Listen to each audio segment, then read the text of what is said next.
Hello ඇනිමිරියර්ස් ඉතින් ඔන්න අද අපි කතා කරන්න යන්නේ වර්ඩ් ඩිෆයින් ඩෑඩ් ගෝඩ් කියන මාර්ම ලස්සන ඩොන්ගවා එකේ තුන්වැනි එපිසෝඩ් එක ගැන.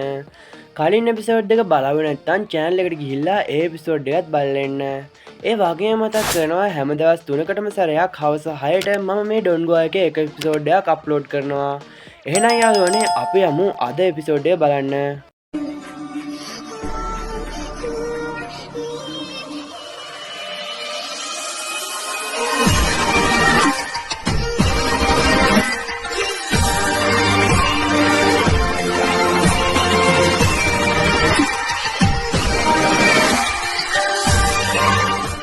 තුන්වැනි එපිසෝඩ් එක ආරම්භයේදී අපිට පෙන්වන්නේ ෂෙන් වංශයේ පැවැත්වෙන එක්තරා තරගයක්.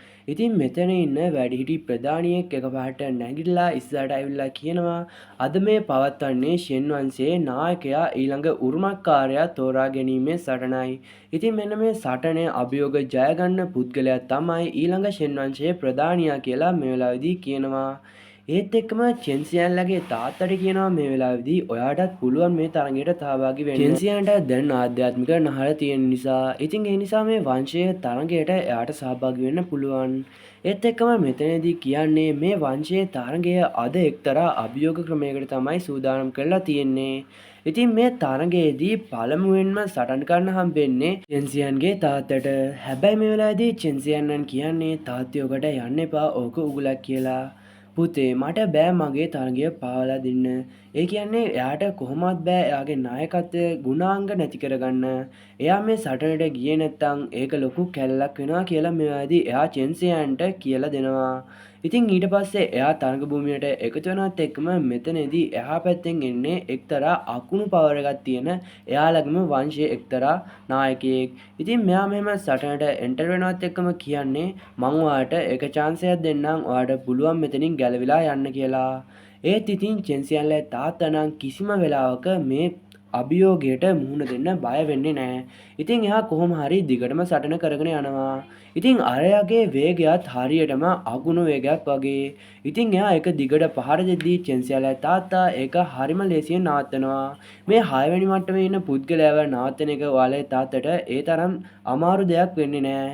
හැබැයි ඊට පස්සේ තියෙන තරගයට සහභාගී වෙන එක නම් හරිම අමාරු වෙයි කියලා මේ වෙලාවේදී බායුයු අපේ චෙන්සියන්ට කියනවා. ඉතින් කොහොම හරි දිගටම සටන යනවා. ඉතින් සටන අතරතුරදී එක්තරා දරුණු ප්‍රහාරයක් එල්ල කළා චෙන්සියන්ලා තාත්තා මේක නවත්තන්නේ නිකම් බලාගෙන ඉන්නා වගේ. ඉතින් කොහොම හරි මෙහෙම ෆයිට් එක දිගටම යද්දී මේ ඉන්න පුද්ගලයා එක්තරා ස්ථානයකදී හොර කරන්න පටන් ගන්නවා. ඉතින් ඒත් එක්කම චෙන්සියන්ලා තාත්තාත් එයාගේ ලොකුම බලය ක්‍රියාත්මක කරලා ටයිගර් ඇටැක් එකක් මේ වෙලාවේදී අර පුද්ගලයාට ලබා දෙනවා. ඒ වෙලාව කතා කරාට අර පුද්ගලයාගේ නම කිව්වේ නෑනේ. මෙයාගේ නම යාවෝහායි. ඉතින් මෙහෙම දැඩිසේ ප්‍රහාරයට ලක්වුණු මෙන්න මේ යාවෝහායි යක්ෂ කෞතුක වස්තුවකින් අපේ චෙන්සියන්ගේ තාත්තට පහර දෙනවා. ඉතින් මේත් එක්කම මේ ප්‍රහාරය එල්ලුණු චෙන්සියන්ලා තාත්තා මෙතනදී අඩපණ වෙනවා. ඉතින් මේත් එක්කම ෂෙන් නීහාන් ෂෙන් යාවෝහායි ගාවට ගිහිල්ලා හැමීට එයාගේ පපුවට පහර දීලා එයාවත් අඩපණ කරනවා. මොකද කිව්වොත් මෙන්න මේ කෞතුක වස්තුව ලබා දීලා තියෙන්නේ මෙන්න මේ ෂෙන් නීහාන්. ඒත් එක්කම මෙන්න මේ ෂෙන් නීහාන් කියන්නේ මෙන්න මේ වගේ ද්‍රෝහිකමක් කරපු පුද්ගලයාගේ ආධ්‍යාත්මික නහර අයින් කරලා අපේ යාව අපේ වංශයෙන් නිර්පා හරිමු කියලා. මේ දෙයක් කරන්න ෂෙන් නීහාන් එළඹිලා තියෙන්නේ චෙන්සියන්ලා තාත්තත් එක්ක එයාට සටන් කරන්න බැරි නිසා. එන්සර්ම හරි අපි සටන දිගටම පවත්වාගෙන යමු කියලා මේ වෙලාවේදී ෂෙන් නීහාන් කියනවා. ඒත් චෙන්සියන්න් කියන්නේ මගේ තාත්තට බෑ තවදුරටත් සටන් කරන්න. මොකද එයා ඉන්නේ දැන් හොඳටම අමාරු වෙලා කියලා චෙන්සියන් මේ වෙලාවේදී අර ෂෙන් නීහාන්ට කියනවා. ඒත් ඉතින් චෙන්සියන්ගේ තාත්තා නම් කියන්නේ කමක් නෑ මං ඒ සටනට යන්නම් කියලා. මොකද මේ වෙලාවේදී ෂෙන් නීහාන් කියනවා මේ සටන කොහොමත් ආයෙ නවත්තන්න බෑ. හැරුණොත් හැරුණා. ඒ නිසා ඔයාට දිගටම සටන් කරන්න වෙනවා කියලා. ඉතින් මේත් එක්කම මේ සටන දිගටම කරන් යන්න චෙන්සියන්ලා තාත්තා කැමති වෙනවා. ඉතින් සටන දිගටම කරන් යන්න පළවෙනි විනාඩියේම ෂෙන්ලියන්ලා තාත්තා එයාගේ ආධ්‍යාත්මික ශක්තිය එකතු කරනවත් එක්කම එයාට පොඩි අපහසුතාවයක් දැනෙනවා. ඉතින් ශක්තිය තව ටිකක් වැඩි කරලා එකතු කරන්න යනවත් එක්කම එයාගේ කටෙන් ලේ විසිකන ගමන් එයා එතනම ඇදගෙන වැටෙනවා. ඉතින් මේත් එක්කම ෂෙන්යන් අහනවා කොහොමද දැන් තරගයේ ප්‍රතිඵල කියලා. තරගයේ ප්‍රතිඵල අය වයසක කෙනා කියන්න යද්දී ඔහොම පොඩ්ඩක් ඉන්න.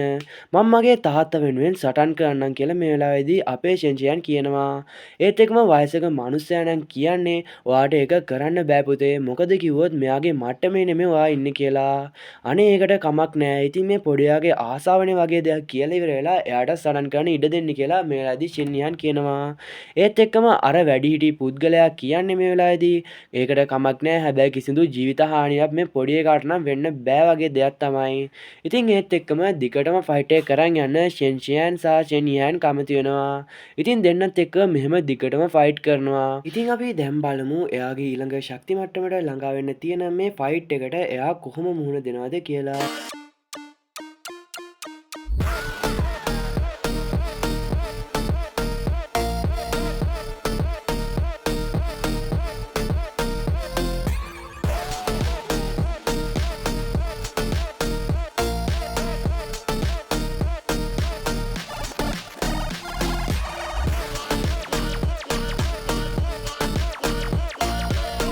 ඉතින් අපේ ෂෙන්ෂියන්ට නම් දැන් තරගය අමාරු වෙන ගමන් තමයි තියෙන්නේ.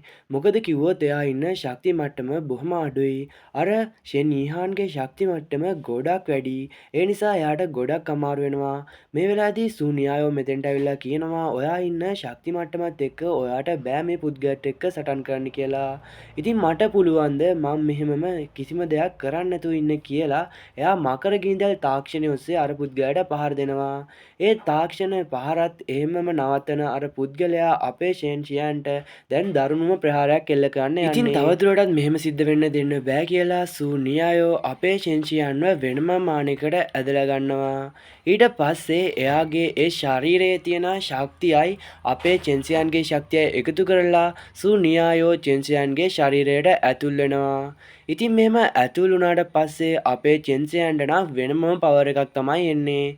ඉතින් මෙන්න මෙහෙම තමයි අද එපිසෝඩ් එක ඉවර වෙන්නේ. අද එපිසෝඩ් එකේ සිද්ධ වුණ අඩුපාඩු මොනවද කියලා කමෙන්ට් එකක් දාන්න යන්න. වීඩියෝ එකට ලයික් එකක් දාලා කලින් එපිසෝඩ් බලලා නැත්නම් channel එකට ගිහින් බලන්නත් මම ඔයාලට මතක් කරනවා. එහෙනම් යාළුවනේ අදට මං ගිහින් එන්නම්. ඔයාලා හැමෝටම සයෝනාරා.